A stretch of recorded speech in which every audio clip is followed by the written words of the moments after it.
اعوذ باللہ من الشیطان الرجیم بسم اللہ الرحمن الرحیم واتخذ اللہ ابراہیم خلیلا صدق اللہ العظیم وصدق رسولہ النبی الکریم ان اللہ وملائکتہ یصلون علی النبی یا ایہا الذین آمنوا صلوا علیہ وسلموا تسلیما اللہم صلی علی سیدنا و مولانا محمد معدن الجود والکرم وآلہ وبارک وسلم۔ تمام تعریفیں حمد و ثنا اللہ تعالیٰ جل مجدہ الکریم کے لیے۔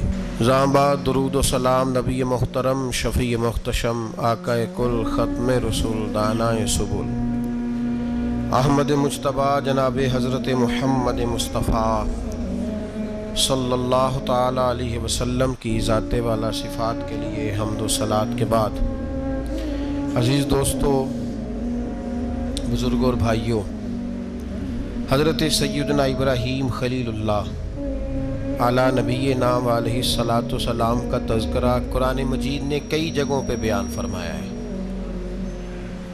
نبی پاک صلی اللہ تعالیٰ علیہ وسلم نے ارشاد فرمایا ہے کہ میں ملت ابراہیم پہ ہوں۔ حضرت ابراہیم علیہ الصلاۃ والسلام کے سیرت کو، سوانح کو، ان کی زندگی کے واقعات کو قرآن مجید نے متعدد مقامات پہ بیان کیا ہے۔ انبیاء کرام علیہ السلام 1,24,000 کم و بیش ہوئے، لیکن دین اسلام میں نبی پاک علیہ السلام کی امت میں جو مقام حضرت ابراہیم کا ہے وہ بس انہی کا ہے۔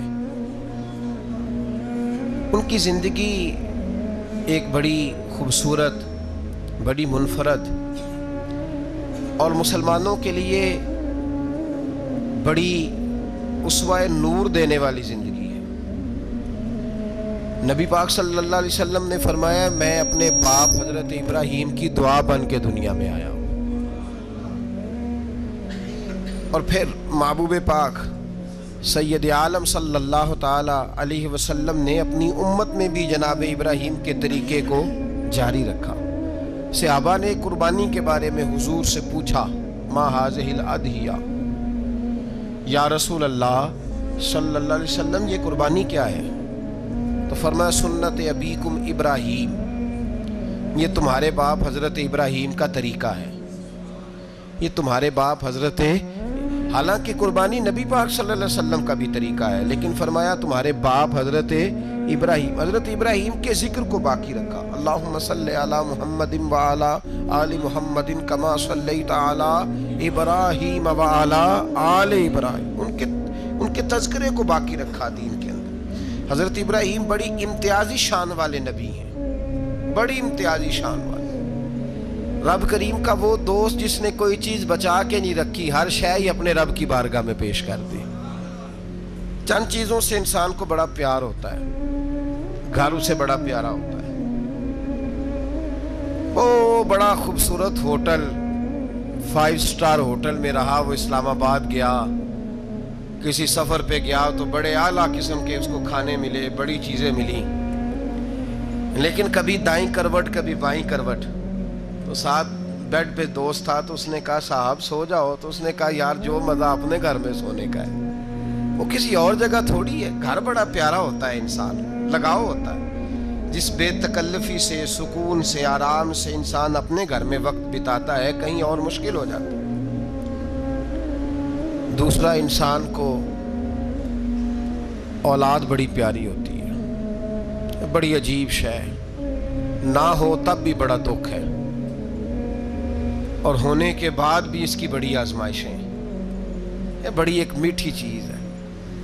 اولاد ایک بڑا عجیب سا میوہ ہے، پتہ نہیں یہ کس انجیکشن کا نام ہے کہ چھاتی پر چڑھ جائے تو اللہ سکون عطا فرما دیتا ہے، پتہ نہیں کس ٹھنڈی دولت کا نام رب کریم نے اولاد رکھا ہے۔ بڑی پیاری ہوتی ہے اولاد۔ پھر تیسری چیز انسان کی اپنی جان ہے، اور یہ اتنی قیمتی شے ہے کہ اللہ کریم نے فرمایا کہ اگر تیری گردن پہ کوئی آدمی پستول رکھ کے، تلوار تیرے گلے پہ رکھ کے کہے نا کہ رب کا انکار کر دے ورنہ مار دوں گا، تو فرمایا وقتی طور پہ میری ذات کا انکار کر پر جان بچا جا۔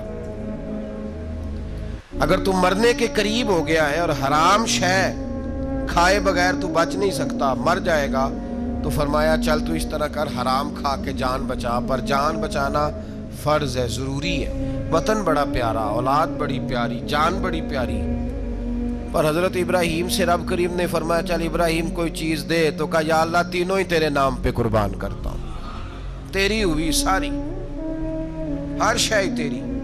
حضرت ابراہیم نے دین کے لیے، آپ شہر بابل کے قریب پیدا ہوئے تھے، وہاں سے مصر آئے، مصر سے فلسطین آئے، اور فلسطین سے آ کر کے کعبہ آباد فرمایا۔ زندگی سفروں میں گزری، سفر ایک تکلیف والی چیز ہے، پر حضرت ابراہیم نے وطن چھوڑ دیا، گھر چھوڑ دیا۔ جان بڑی عزیز ہوتی ہے اصل میں نا، جب انسان جد و جہد کرتا ہے نا دین کے لیے، تو اس کے رستے میں بڑی چیزیں آتی ہیں، کبھی اولاد، کبھی گھر، کبھی باہر، کبھی حکومتیں، کبھی سیاستیں، کبھی چدراہٹیں، اس کے رستے میں بڑا کچھ آتا ہے، اور اسے ہر چیز کو فیس کرنا پڑتا ہے۔ گھر کے اندر بھی جنگ ہوتی ہے اور گھر کے باہر بھی لڑائی ہوتی ہے، یہ آسان ہے ہی نہیں۔ ہم تو خیر ہتھیار چھوڑ کے پھینکنے والے لوگ ہیں، ہم بھولے بھالے لوگ ہیں، ہم کہتے ہیں میں نے تو کہا تھا مہندی نہ کرو، پر بیٹے نہیں مانے، بھولے جو ہوئے۔ اسی طرح حالانکہ اگر وہ بیٹا کہے نا کہ ابا جی لاؤ زندگی میں سارا کچھ میرے نام کرو، تو پھر ہم بھولے نہیں ہوتے، اور اس وقت ہم تیز ہوتے ہیں، کہتے ہیں یہ کیسے ہو سکتا ہے، ہاتھ کاٹ کے دے دوں، اس وقت نہیں۔ دین کے معاملے میں بھولے ہوتے ہیں، بیٹا بد مذہب کے پاس جا رہا ہے تو اس وقت ہم بھولے بھالے ہیں، کوئی عرض نہیں، لیکن اگر وہ اپنی پسند کی شادی کرے ہمیں کراس کر کے، پھر ساتھ ہی ہم تیز ہو جاتے ہیں۔ تو حضرت ابراہیم نے جب دین کے لیے نکلے تو جد و جہد کی، گھر کے اندر بھی گھر کے باہر بھی۔ آپ کے والد کا نام طارق ہے، وہ توحید پرست تھے، ایماندار تھے، پرہیزگار تھے۔ آپ کے چچا کا نام آزر ہے، وہ بت پرست تھے، بت بیچا کرتے تھے۔ حضرت سیدنا ابراہیم علیہ السلام جب میدان عمل میں نکلے تو حضرت ابراہیم علیہ السلام نے اپنے گھر سے جہاد شروع کیا، لڑنا پڑا، گھر کے اصولوں سے، چچا نے جو رواج بنائے ہوئے تھے اس رواج سے ٹکرائے۔ فرمایا میں اپنے گھر کے اندر یہ بت پرستی نہیں ہونے دیں گا۔ چچا کو ایک دفعہ نہیں، بار بار 100 دفعہ سمجھایا۔ آپ کا چچا بت بنا کے بیچا کرتا تھا۔ حضرت ابراہیم علیہ السلام تھوڑے بڑے ہوئے تو کہنے لگا کہ چلو میرے ساتھ، تم بھی بت بیچنے ہیں، ہمارا کاروبار ہے۔ حضرت ابراہیم ساتھ نکلے تو بت پکڑا ہے، گندے پانی کے اندر اس بت کو ڈبوتے ہیں، کہتے ہیں کسی نے خریدنا ہے تو خرید لو، نہ یہ نفع دے سکتا ہے نہ نقصان دے سکتا ہے، جو اپنا آپ نہیں بچا سکتا تمہیں کیا بچائے گا، خریدنا ہے تو خرید لو۔ چچا کہنے لگا تو کاروبار چمکا رہا ہے کہ تباہ کر رہا ہے۔ گھر میں بڑے معاملات خراب ہوئے، جھگڑے ہوئے، لیکن حضرت ابراہیم علیہ السلام ایک منٹ کے لیے بھی اپنے گھر کے اندر بھی کمپرومائز کرنے کو تیار۔ یہ تھوڑا مشکل میں نے پہلو چھیڑ دیا ہے، یہ تھوڑا مشکل پہلو چھیڑ دیا ہے۔ بڑا سمجھدار آدمی ہے پر بیوی سے پردہ نہیں کرا سکتا، سیانا ہے، پنچایت کا بندہ ہے، جو اس سے آپ کہیں گے وہ بات یہ سنائے گا، لیکن کہتا نہیں جی میں نے کوشش کر لی ہے۔ کس قسم کی کوشش ہے صاحب، کیسے ہو گیا؟ حضرت ابراہیم علیہ السلام نے گھر کے اندر سے فرمایا نہیں کرنے دوں گا، گھر کے اندر بھی ٹکرائے، فرمایا تم جو بھی ہو، پاش پاش کیا چچا کے اصولوں کو، اور باہر جب نکلے تو صرف علاقے کے چیئرمین سے نہیں ٹکرائے، ایم پی ایم این اے وزیر مشیر سے نہیں ٹکرائے، سپر پاور نمرود دنیا کا واحد حکمران تھا اس وقت، دوسرا کوئی حکمران ہی نہیں تھا، اکیلے حکمران سے جا کر ٹکرائے، کوئی ساتھ فوج نہیں تھی، کوئی ساتھ ان کے طاقت بظاہر دنیا داری کی کوئی نہیں تھی، پر حضرت ابراہیم جا کے ٹکرائے، اور میرے رسول پاک صلی اللہ علیہ وسلم نے سند بیان کی، فرمایا افضل الجہاد کلمۃ الحق عند سلطان الجابر، فرمایا سب سے افضل جہاد یہ ہے کہ تو ظالم بادشاہ کے سامنے کھڑے ہو کے حق بات بیان کر دے، یہ سب سے بڑا جہاد ہے، یہ سب سے افضل الجہاد کلمۃ الحق عند سلطان الجابر، سب سے بڑا جہاد۔ حضرت ابراہیم کھڑے ہو گئے، سپر پاور سے ٹکرائے۔ یہاں ہم لوگ حکمتوں کا شکار ہیں، دیکھیں گے، کریں گے، سوچیں گے، اور مولوی صاحب کو ویسے کہتے ہیں آپ پرہیز کریں سیاسی باتوں سے. بھئی اللہ کے ہر نبی نے جا کے وقت کے ظالم حکمران کو لتاڑا ہے, للکارا ہے. یہ تو مشن انبیاء ہے. حضرت سیدنا ابراہیم علیہ السلام نے جو اس کو جا کے کہا کہ تو جھوٹ بولتا ہے, تو جھوٹا ہے, تو خدائی کا دعویٰ کرتا ہے, تو بہت بڑا ظالم ہے. اور قرآن مجید نے اس ساری بات کو بیان فرمایا. حضرت ابراہیم علیہ السلام سے کہنے لگا میں رب ہوں. تو آپ نے فرمایا میرا رب تو وہ ہے جو زندہ کرتا اور مارتا ہے. تو پھر آپ حق بات بیان کریں گے تو اللہ مارے گا کہ بندہ مارے گا؟ کچھ بھی نہیں ہوتا, کیونکہ زندگی موت کس کے ہاتھ میں ہے؟ اللہ کے ہاتھ میں. زندگی موت اللہ, کچھ بھی نہیں ہوتا. انسان صحیح سمت کا تعین کرے اور صحیح چلے. حضرت علی شیر خدا سے کسی نے کہا تھا کہ آپ کے بڑی دشمنی ہے, کوئی محافظ رکھ لیں. آپ فرمانے لگے موت خود بہت بڑی محافظ ہے, وقت سے پہلے آتی ہی نہیں. بڑی محافظ ہے, وقت سے پہلے. علامہ نورانی رحمت اللہ تعالیٰ علیہ کراچی جیسے شہر میں رہا کرتے تھے, جہاں گام گام پہ خطرہ تھا. لوگوں نے کہا حضرت اتنے بڑے لیڈر ہو, آپ کی جماعت کی 62 سیٹیں ہوئی قومی اسمبلی میں, ایک ایسا وقت بھی آیا تو کوئی ایک آدمی بندوق والا.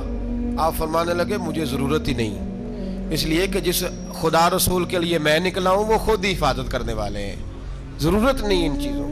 تو بھائی حضرت ابراہیم ٹکرائے اور آپ کا انداز کیا ہے؟ جا کے کہا کہ تو نہیں, خدا وہ ہے جو زندہ کرتا. اور اس نے ایک بیوقوفوں جیسی دلیل دی. ایک آدمی کو کل پھانسی دینی تھی تو اس کو بلایا, کہنے لگا تجھے کب پھانسی ہے؟ اس نے کہا کل. کہنے لگا جا تجھے ذات کیا زندگی دی, اس کو چھٹی دے دی. ایک عام آدمی بیچارہ بیٹھا تھا, اس کو پکڑ کے نا کہنے لگا اس کی گردن اڑا دو. کہنے لگا دیکھ لو میں بھی زندہ کرتا اور مارتا ہوں, وہ جو کل مرنے والا تھا میں نے زندہ کر دیا ہے, اور جس کو پتہ ہی نہیں تھا کہ میں نے مرنا ہے اسے پکڑ کے میں نے مار دیا ہے. یہ بیوقوفوں جیسی دلیل ہے. حضرت سیدنا ابراہیم علیہ السلام چاہتے تو اسی وقت دلیل توڑ دیتے کہ تو کیا بیوقوفوں جیسی بات کر رہا ہے, اگر تو زندگی دیتا ہے تو مرے ہوئے میں جان ڈال کے دے جس کو تو نے مارا ہے. لیکن حضرت ابراہیم نے دیکھا کہ بیوقوف ہے, بیوقوفوں سے بحث نہیں ہوتی, دلیل بدل لی جاتی ہے, ان کی عقل کے مطابق بات کی جاتی ہے. حضرت ابراہیم فرمانے لگے